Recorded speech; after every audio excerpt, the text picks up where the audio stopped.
अस्सलाम वालेकुम। हमने कहा हुआ है कि हम जो छोटे लॉज हैं उनको कंप्लीट करेंगे। लास्ट में हमने मुस्लिम फैमिली कोड एक्ट पढ़ा था विद रूल्स। होप सो आपको अच्छा लगा होगा और आप बताया करें, कमेंट्स भी किया करें अगर कोई सजेशन हो या फर्दर क्लैरिफिकेशन हो। तो आज हम उसी का ही सब्सटेंटिव लॉ पढ़ने लगे हैं और this is a special law. तो ये है Muslim family code family law ordinance 1961 और इसके रूल्स हैं 1961 के वो भी।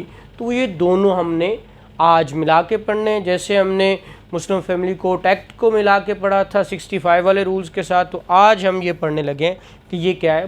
बड़ा ही इम्पोर्टेंट है, बड़ा छोटा सा लॉ है, लेकिन इस छोटे से के अंदर थोड़ी सी कॉम्प्लिकेशन आती है जब हम इसको मिलाकर नहीं पढ़ते।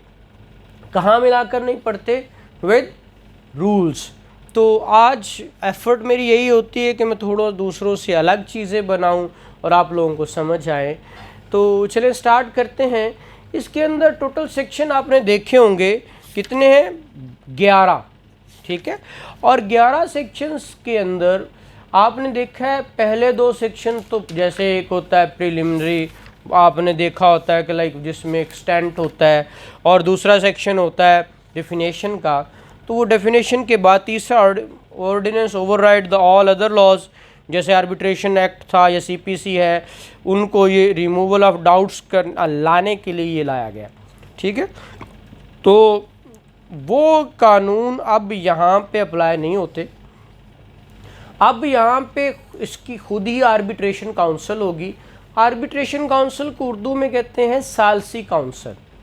जैसे कि आज दुनिया जो है वो चलेगी अल्टरनेट डिस्प्यूट रेजोल्यूशन की तरफ, कि वो कहती है एडीआर करो, कोर्ट से बचो, बाहर ही कोर्ट से भी अगर आना है तो आप बाहर फैसले कर लो, वो अच्छे होते हैं।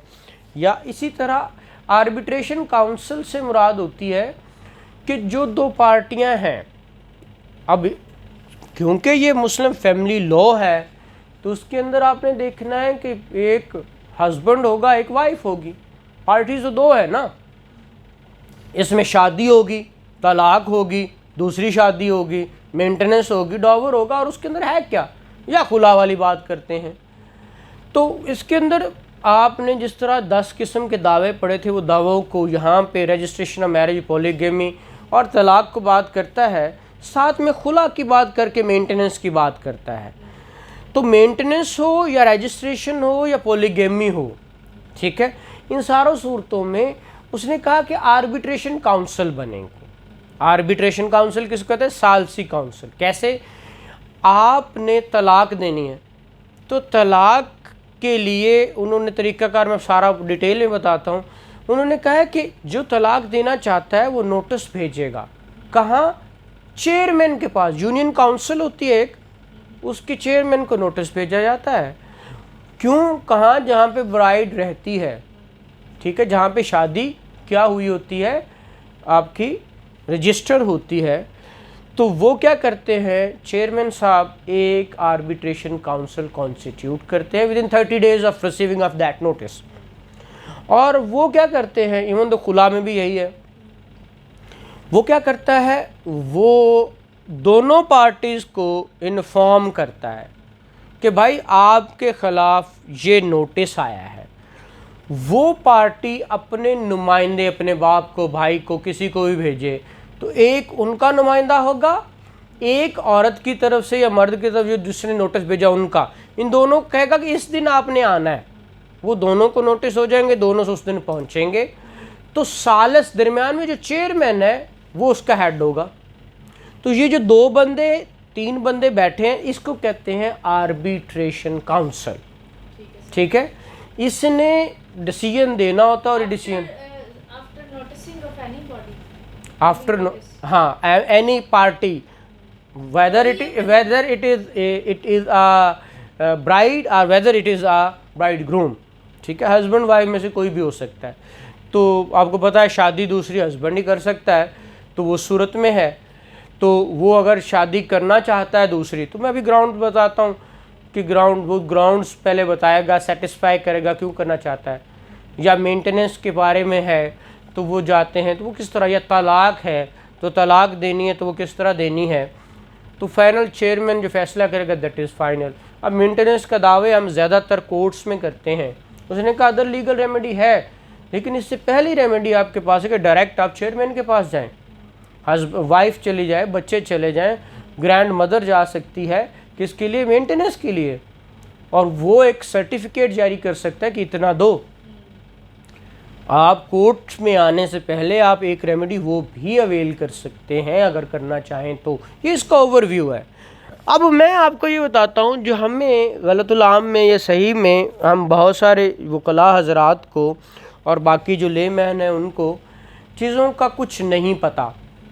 देखिए हमारा ये लॉ 1961 का है और है भी अभी ऑर्डिनेंस, तो इसके अंदर फ़ीस अक्सर सारे वकला मेरे भाई बहनों की भी शादियां हुई सारों की, तो हमें पता होना चाहिए ना कि कितनी फ़ीस होती है निकाह रजिस्ट्रेशन के लिए।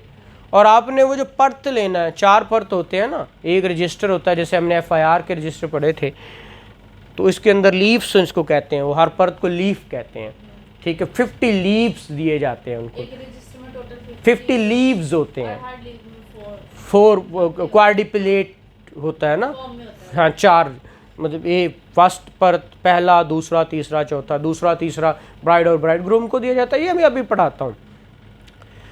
लेकिन एक बात इसके अंदर है सक्सेशन। ये सक्सेशन जो डाला है section 4, although it is controversial, अभी तक इसको फेडरल शरीयत कोर्ट में चैलेंज किया गया, फिर ये सुप्रीम कोर्ट में अपील, अभी तक वो पेंडिंग पड़ा है। सक्सेशन से मुराद है जो सक्सेशन कब ओपन होती है और किसको किसका शेयर मिल सकता है। उसने कहा कि अब आप मुझे ये बताओ कि सक्सेशन ओपन कब होती है, मुझे ये बताइएगा आप, शाबाश, सक्सेशन कब खुलती है, कब आप वरासत, डेथ, किसकी आप आपके फादर हैं, अल्लाह जन्नत नसीब करे, सारों के वालिदैन को सलामत रखे, अगर वो चले जाते हैं तो वो कुछ वरासत में छोड़ जाते हैं, इनहेरिटेंस में, तो जितने भी पीछे हैं उनके लिए सक्सेशन, जानशीनी, सक्सेशन किसको कहते हैं, जानशीनी। कौन जानशीन होगा, कौन उसकी लेगा प्रॉपर्टी, कैसे लेगा, कैसे उसकी इनहेरिटेंस जी। उसने कहा कि हर बंदा पर स्ट्रिप के हिसाब से ले सकता है, इवन दो के जिस वक्त वो फौत हुआ, मुतवफ़ी प्रोपोजिटस कहते हैं, उस वक्त उसके जितने बेटे बेटियां जिंदा थे उनको तो मिलेगा, लेकिन जो उससे पहले फौत हो गए, मसलन आप देखते हो, हाँ मतलब ये बाप था और 4 बेटे थे, ठीक है, चारों मैरिड हैं, ठीक है, या 3 मैरिड हैं, ठीक है, तो एक के आगे, मतलब जिनके जो मैरिड है उसके आगे औलाद है, बीवी बच्चे हैं, और वो फौत हो जाता है बाप से पहले, बाप से पहले बेटा फौत हो गया या बेटी फौत होगी, उसकी औलाद है ना, तो सेक्शन 4 कहता है कि वो भी ऐसे ही अपना शेयर लेंगे जैसे कि वो उनका बाप या माँ जिंदा है, वो भी। तो ये कंट्रोवर्शियल चल रहा है, लेकिन सेक्शन 4 ये कहता है।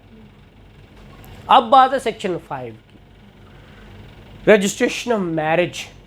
अब हर मैरिज रजिस्टर्ड होना ज़रूरी है, क्योंकि जिससे कॉम्प्लिकेशन शुरू हो गई, रजिस्ट्रेशन का सिलसिला कार पहले तो था नहीं, पाकिस्तान के अंदर रजिस्ट्रेशन 1961 से शुरू हुई, इससे पहले भी रजिस्ट्रेशन नहीं थी, ठीक है, लेकिन ये नकाह नामा जब आया था, ये नकाह नामा आया था कब, हज़रत उमर के दौर में, उससे पहले निकाह नामा भी नहीं हुआ करता था। तो निकाह नामा लिखने का ये होता था कि वाइफ और हस्बैंड एक दूसरे से मुकर ना जाएं, क्या ना हो शादी को, एक दूसरे की शादी से मुकर ना जाएं, जैसे मुकर जाते हैं। पिछले दिनों मीरा वाला केस आपने बड़ा वो एक पॉपुलर सुना था कि वो कहते थे मेरी शादी नहीं हुई, और वो कहता था हुई है, तो उन्होंने फिर जेक्टिटेशन ऑफ मैरिज का दावा किया था, ठीक है। खैर हाँ, वो कहते जी हुई है, वो कहते नहीं हुई, तकज़ीब निकाह, निकाह ख़त्म करो, ये हुआ ही नहीं, गलत कह रही है, ये गलत कह रहा है, तो फिर कोर्ट इसको कहती है हुआ ही नहीं है। हाँ वही ना, तो वो तो फिर हाँ ये साबित होती है। अच्छा खैर, यहाँ पे रजिस्ट्रेशन से मुराद रजिस्टर करानी है शादी। अब देखिए रजिस्ट्रेशन कहाँ होती है, कैसे होती है। अब देखिए एक निकाह खां होता है, एक निकाह रजिस्ट्रार होता है, दो अलग अलग चीज़ें हैं। एक यूनियन काउंसिल होती है, क्या होती है, यूनियन काउंसिल, जिसको यूसी बोलते हैं हम। एक निकाह खां होता है और एक निकाह रजिस्ट्रार होता है। अब निकाह खां निकाह रजिस्ट्रार, निकाह रजिस्ट्रार के पास रजिस्टर होता है जो निकाह शादियां रजिस्टर करता है। इसके पास एक सील देती है यूनियन काउंसिल गवर्नमेंट की तरफ से, इसके पास ही वो रजिस्टर होता है जिसको मैं कह रहा हूँ 50 लीव्स होते हैं। और निकाह खान होता है ये, अब देखिए ये निकाह रजिस्ट्रार एक वार्ड पर, वार्ड्स होते हैं, वार्ड होते हैं गली मोहल्लों में। आपके यूनियन काउंसिल एक हो सकती बड़ी यूनियन काउंसिल हो तो उसके अंदर ज़्यादा वार्ड्स बना दिए जाए, तो हर वार्ड का एक निकाह रजिस्ट्रार होता है। और निकाह खान कई भी हो सकते हैं, निकाह खान हो सकता है निकाह रजिस्ट्रार ही निकाह खान हो तो उसके पास ही रजिस्टर होता है, लेकिन बाज़ औक़ात निकाह खान और होता है, निकाह रजिस्ट्रार और होता है। तो फिर निकाह को क्या किया जाता है, रजिस्टर करने के लिए वो सील और सिग्नेचर किए जाते हैं, और वो उनको क्या किया जाता है, ज़रूर होता है उनके पास। ठीक है, ये निकाह खान निकाह रजिस्टर है। अब हर निकाह रजिस्ट्रार के पास लाइसेंस होता है। अब देखिए इसके साथ मैं रूल्स बता रहा हूँ, इसके साथ आपने 5 सेक्शन के साथ रूल्स 7 से 14 रूल्स पढ़ने हैं। ये बच्चे पिछले दिनों 17 में पेपर आया, 19 में भी, तो बच्चे कंफ्यूज हो जाते हैं। बाज़ औक़ात शादी, वो बाज़ औक़ात कहते हैं पाकिस्तान रहती है औरत, बंदा बाहर रहता है, ये शादी बाहर हुई, बंदा यहाँ रहता है, शादी कैसे होगी, उनकी तलाक कैसे होगी, तलाक कहाँ हो सकती, खुला कहाँ हो सकती। ये सारी बातें अगर रूल्स पढ़ेंगे तो आपको क्लैरिफाई हो जाएंगी। ठीक है, तो मैं अभी क्लैरिफाई करता हूँ। तो हर शख्स को, रजिस्ट्रार को एक लाइसेंस जारी किया जाता है। लाइसेंस उसको सेटिस्फाई होता है, जो अप्लाई करता है सेटिस्फाई होते हैं वो उसकी इंटेग्रिटी से कि सिटीज़न ऑफ है पाकिस्तान, उस जगह का है, ताकि उसको वो दिया जाए। और अगर वो सेटिस्फाई होते हैं तो लाइसेंस इशू करते हैं, कभी भी रिवोक कर सकते हैं। अगर वो कंट्रावेंशन कभी करता है तो उसको 1 महीना तक सज़ा और 200 रुपये जुर्माना भी हो सकता है। लाइसेंस के ऊपर, जो लाइसेंस आपने देखना हो तो पीछे बना हुआ है, मैं आपको दिखा सकता हूँ। ठीक है, जो ये इनके पास होता है ना, ये इनके पास जो लाइसेंस होता है वो इस तरह का होता है, ये बना हुआ। ठीक है, फॉर्म 1 में पीछे, हाँ ठीक है। और इसी तरह जो निकाह नामा है वो भी पीछे बना हुआ है। वो रूल मैंने 7 to 14 कहे, तो 8 नंबर रूल के तहत निकाह नामा बनता है, वो ये लिखा हुआ है। ये निकाह नामा के जो कॉलम्स बने हुए हैं, तो हमारे यहाँ कितने कॉलम्स होते हैं, 25 कॉलम। निकाह के कितने कॉलम होते हैं, 25 कॉलम्स होते हैं, ये आपको याद होने चाहिए। ठीक है, अच्छा खैर, ये निकाह नामा भी बना हुआ है रूल 8 और 10 के तहत। अच्छा, अब वो कह रहा है यूनियन काउंसिल के अंदर आर्बिट्रेशन काउंसिल को 3 से 6 ये रूल सारे डिफ़ाइन करते हैं, जैसे मैंने सारे डिफ़ाइन कर दिया। ठीक है, चाहे वो खुला हो, चाहे वो तलाक हो, चाहे वो सेकंड मैरिज हो, सारी सूरत हाल में क्या होता है, क्या होता है जी, क्या होता है, आर्बिट्रेशन काउंसिल बनती है। तो वो सारी आर्बिट्रेशन काउंसिल को 3 से 6 तक डिफ़ाइन किया गया है, और वैसे रूल्स 7 से 14 इसके अंदर वो है। अच्छा, निकाह रजिस्ट्रेशन जो होती है, हाँ, और यूनियन काउंसिल और वो आर्बिट्रेशन काउंसिल को जो डिफ़ाइन है वो 3 से 6 रूल। अच्छा, निकाह रजिस्ट्रार जो है वो, उसको मैंने बता दिया कि एक बंदा अप्लाई करेगा, फिर उसको वो देखेंगे और फिर उसको सील भी देंगे, मोहर भी ऊपर होती है, और वो सिग्नेचर भी करेगा। और अगर वो कॉन्ट्रावेंशन करेगा तो 1 महीने तक सज़ा और 200 रुपये तक जुर्माना हो सकता है। ये रूल 4 का सब रूल 7 का सब रूल 4 के अंदर सज़ा है।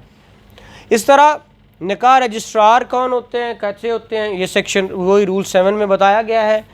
फिर निकाह नामा रूल 8 के तहत मैंने अभी दिखाया आपको, ये 8 और 10 ये निकाहनामा है जिसके कॉलम कितने हैं 25। तो उसके अंदर उसने कहा 50 लीव्स होते हैं और हर लीव कितना होता है क्वाड्रिप्लिकेट होता है, मतलब 4 परत होते हैं, ठीक है।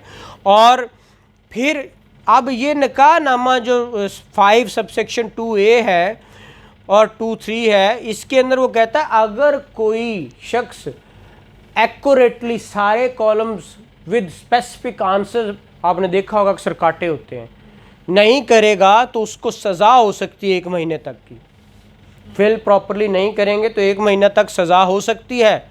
और अगर वो सारे फिल, अगर तीसरा है कि अगर मैरिज निकाह रजिस्ट्रार नहीं करवाता,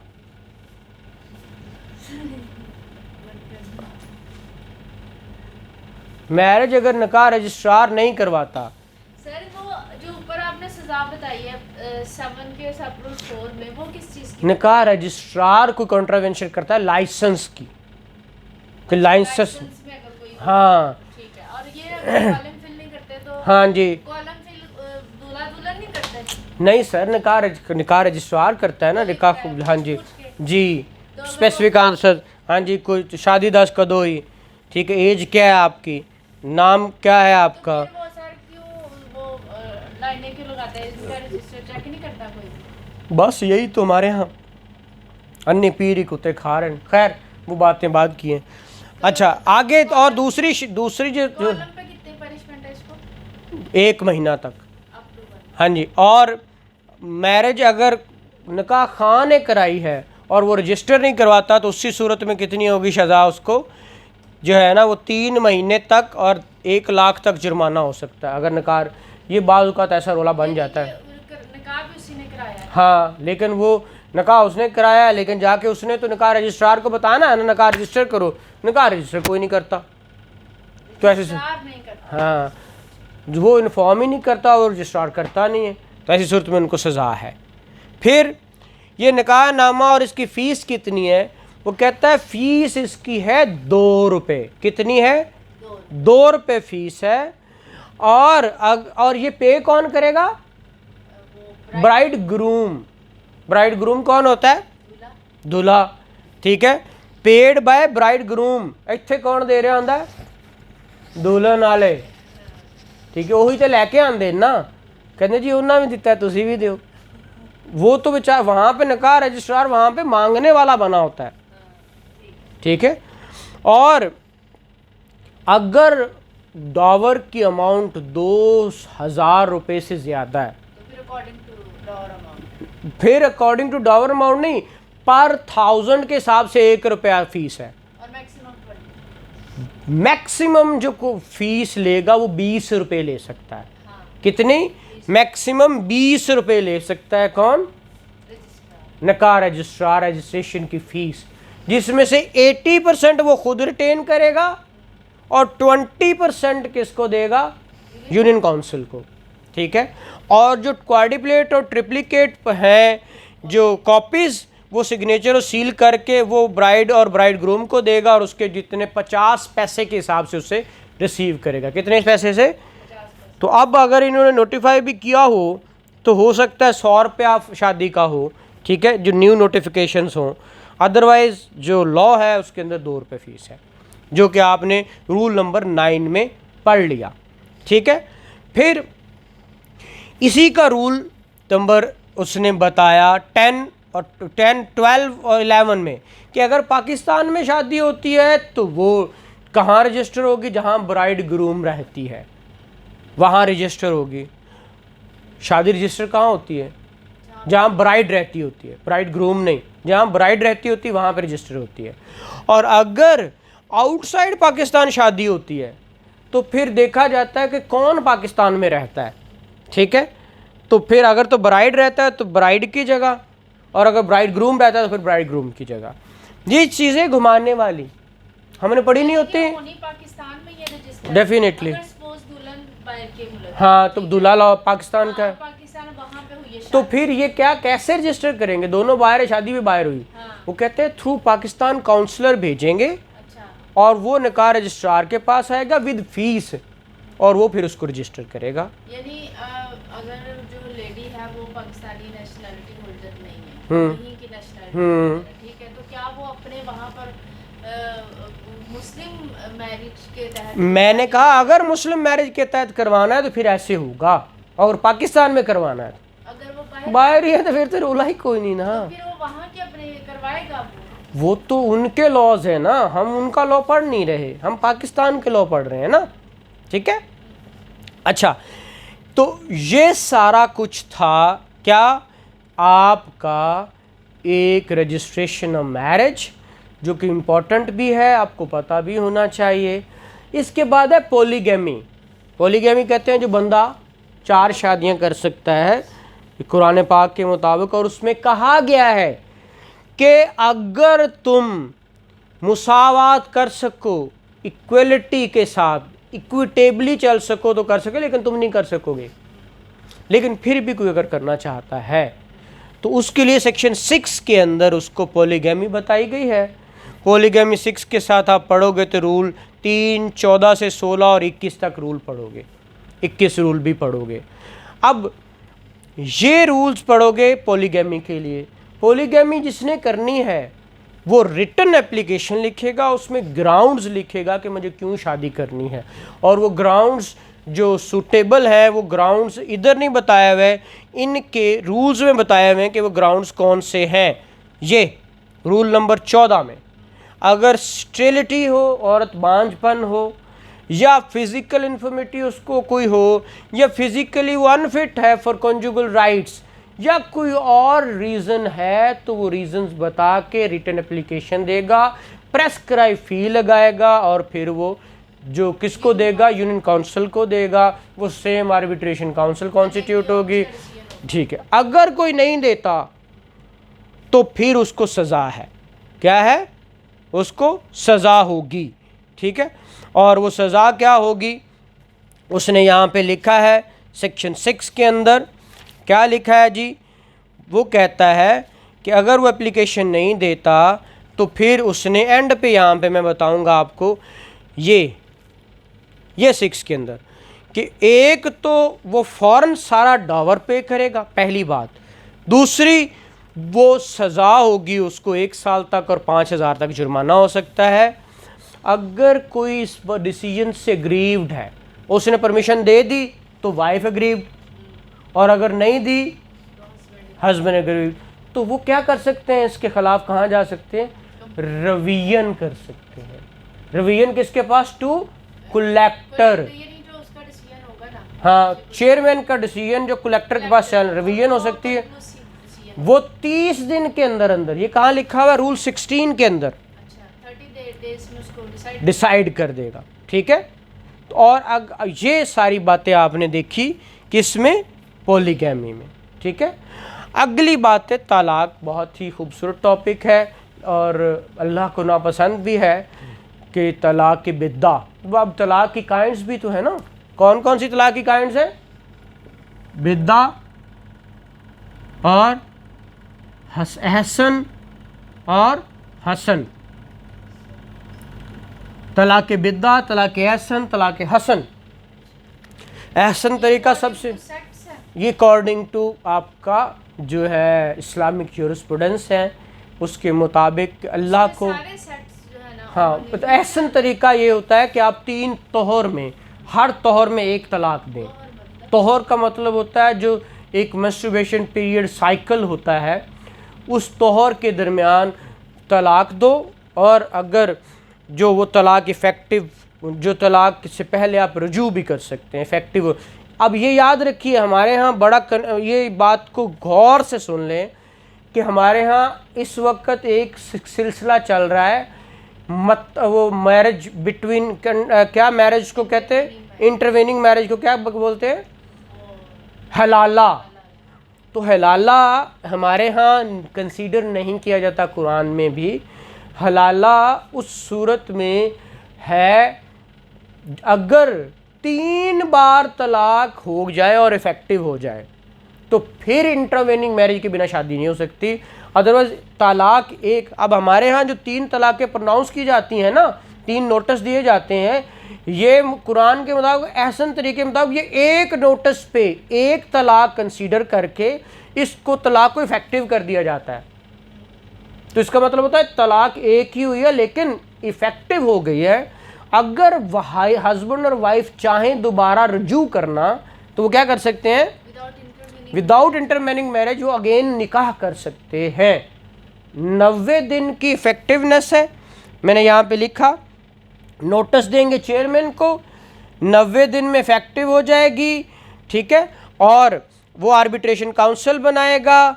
और इन केस ऑफ प्रेगनेंसी, अगर औरत प्रेग्नेंट है तो फिर तलाक इफेक्टिव कब होगी, उसने कहा 90 दिन भी और प्रेगनेंसी दोनों साइड बाय साइड चलेंगे।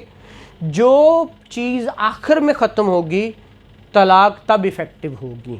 मसलन प्रेगनेंसी बाद में ख़त्म हुई, 90 दिन दरमियान में लैप्स हो गए तो फिर प्रेगनेंसी पे तलाक इफ़ेक्टिव हो गई, उससे पहले सुलह हो सकती है। लेकिन अगर 90 दिन तलाक प्रेगनेंसी के बाद ख़त्म हो तो फिर बाद में जिस वक्त 90 दिन पूरे हों उस दिन क्या होगा, तलाक इफ़ेक्टिव होगी। तो ये बात थी तलाक के बारे में, ठीक है। इसे मतलब सर अगर 90 डेज प्रेगनेंसी में ही पूरे हाँ हो गए हाँ तो इसका मतलब फिर भी अगर तो वो प्रेग्नेंट है तो तलाक इफेक्टिव नहीं हुई, हाँ नहीं हुई, जब वो प्रेग्नेंट नहीं होगी तो फिर इफेक्टिव। हाँ जब डिलीवरी हो जाएगी तो उसके बाद वो इफ़ेक्टिव होगी, ठीक है। नेक्स्ट है जी आपका dissolution of marriage other than by तलाक, जिसको हम खुला कहते हैं। अब देखिए तलाक खुला के भी ग्राउंड्स होते हैं। आपका एक सब्जेक्ट है dissolution of Muslim marriage act 1939 का DMA, उसके सेक्शन 2 के अंदर ग्राउंड्स लिखे हुए हैं। उन ग्राउंड्स पे औरत क्या कर सकती है, तलाक ले सकती है, तलाक हो सकती है। वो ग्राउंड्स 2, 3, 4 सेक्शन उसके हैं, 6 टोटल सेक्शंस हैं, अपोस्ट्रोफी और वो भी लिखा हुआ है। तो वो यहाँ पे अगली बात है मेंटेनेंस, जिसको नानो नफ़का कहते हैं। और मेंटेनेंस को अप्लाई करने के लिए वाइफ्स को, और दोनों सारी वाइफ है, ये सारी वाइफ्स है, सारों को इक्वली क्या करो, मैनेज करो, नानो नफ़का दो, मेंटेन करो। अगर नहीं कर सकते तो जो अग्रीव्ड है वो जाएगा, वो शख्स जा सकती है, वो औरत जा सकती है कहाँ, यूनियन काउंसिल एक भी और सारी भी, और वो चेयरमैन के पास अप्लाई करेगी। चेयरमैन उसको एक सर्टिफिकेट जारी करेगा, इशू टू सर्टिफिकेट, और वो सर्टिफिकेट के तहत कहेगा कि इतना इसका मेंटेनेंस बनता है, इसको दो। और इसके साथ अगर वो लीगल रेमेडी और कोई करना चाहे तो वो भी कर सकती है। जैसे कि कोर्ट में हम दावा resolution of Muslim marriage act के साथ हम मेंटेनेंस का दावा भी करते हैं, जिसके साथ हम 17A की एप्लीकेशन भी लगाते हैं ना। जो यूनियन काउंसिल है उसके पास क्या क्या अथॉरिटीज़ है, जैसे कि कोर्ट, उसकी हमने पढ़ा था कि कोर्ट में अगर मेंटेनेंस का सूट आ जाता है तो वो उसकी मतलब प्रॉपर्टी को कोर्ट, वो तो फिर सारा कोर्ट ही करेगा। डॉक्यूमेंट्स दे हाँ, सकती है, और उसकी जो पे है यूनियन काउंसिल भी सारा कुछ कर सकती है, ये भी सारा कुछ कर सकती है। अच्छा, तो ये अगर आप उस से अग्रीव्ड हैं उस फैसले से, यूनियन काउंसिल के इशू से, तो आप रिवीजन कलेक्टर के पास कर सकते हैं, वही सेम। और आप कहते हैं जी कलेक्टर भी बायस हो गया जनाब, तो फिर आप डिवीज़न के अंदर कमिश्नर को एप्लीकेशन देंगे, कमिश्नर उस एप्लीकेशन को ट्रांसफ़र कर देगा किसी और कलेक्टर के पास।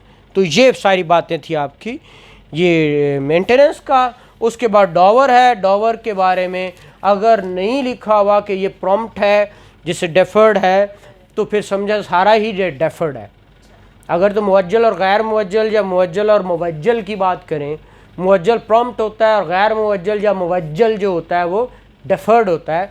अगर इस कॉलम के अंदर डेफर्ड और गैर मुवज्जल और मुवज्जल नहीं लिखा हुआ तो प्रिज्यूम ये किया जाए कि सारा ही क्या है, ये डेफर्ड है, ठीक है। और section 11 power to make rules, तो रूल्स उन्होंने 1961 में बना दिए थे। तो this is all about Muslim family law ordinance and its rules. अगर आपको कुछ समझ आया हो, पसंद आया हो, तो उसको शेयर ज़रूर किया करें उनके लिए जो पढ़ना चाहते हैं, समझना चाहते हैं। Thank you very much.